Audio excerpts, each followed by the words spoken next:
Hello friends, welcome to spice up the kitchen.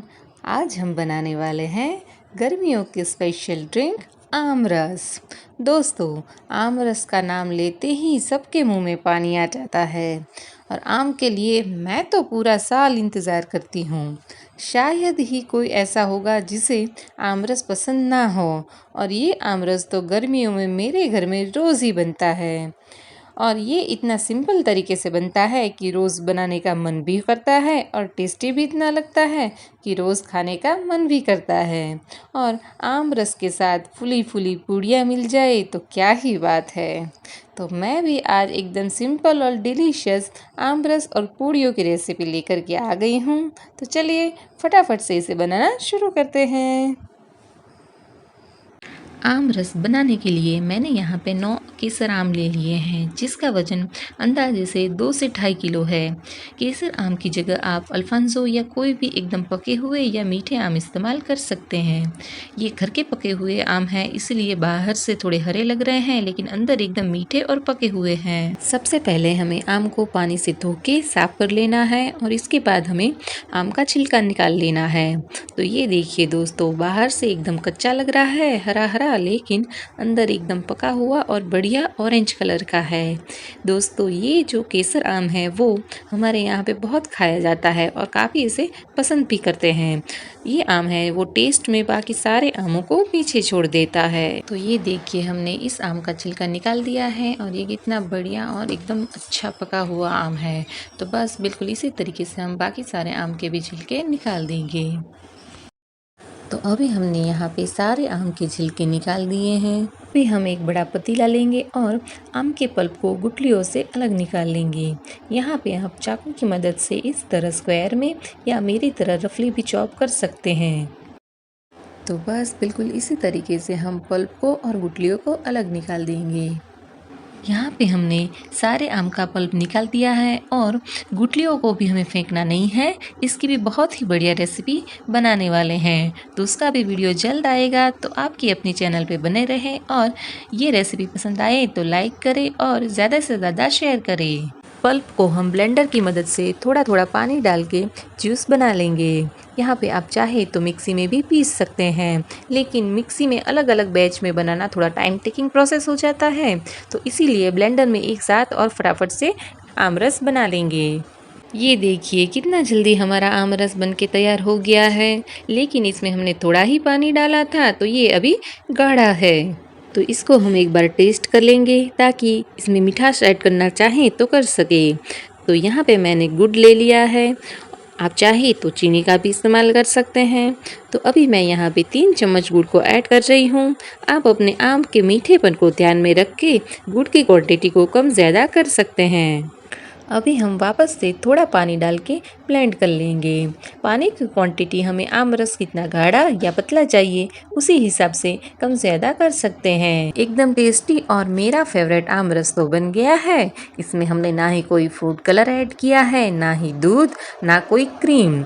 एकदम original और पुराने दिनों में ऐसे ही बिना मतलब की चीज़ों को इस्तेमाल किए बिना टेस्टी आम रस बनाया जाता था, और मेरे घर में तो आज भी इसी तरीके से आम रस बनाया जाता है। आम रस तो एकदम ठंडा ठंडा पीने में ही मज़ा आता है, तो इसके लिए हम आम रस को पहले ही बना के ढक के फ्रीज में रख देंगे। और दोस्तों, आम रस तो पूड़ियों के बिना अधूरा ही लगता है, तो चलिए जल्दी से पूड़ियाँ भी बना लेते हैं। पूड़ियाँ बनाने के लिए एक बर्तन में आटा छान के ऐड कर देंगी। आम रस के साथ गेहूं के आटे की पूड़ियाँ ही अच्छी लगती है, तो आज हम गेहूं के आटे की ही पूड़ियाँ बनाने वाले हैं। और आटे की क्वांटिटी आप अपने घर के लोगों के हिसाब से कम ज़्यादा कर सकते हैं। आटे में हम स्वाद अनुसार नमक ऐड कर देंगे और इसी के साथ हम लगभग 1 चम्मच तेल भी ऐड कर देंगे। नमक और तेल को आटे के साथ मिक्स कर लेंगे और थोड़ा थोड़ा पानी ऐड करते जाएंगे और आटा गूंथते जाएंगे। तो इसमें हम लगभग 1 चम्मच तेल डाल के वापस से गूंद लेंगे। तो पहले हमारे जो बड़े बुजुर्ग होते थे वो हमें बोलते थे कि जितना ज़्यादा आप आटे को गूंदोगे तो रोटियां उतनी ही ज़्यादा मीठी बनेगी, और सच में वो इतनी मीठी बनती भी थी।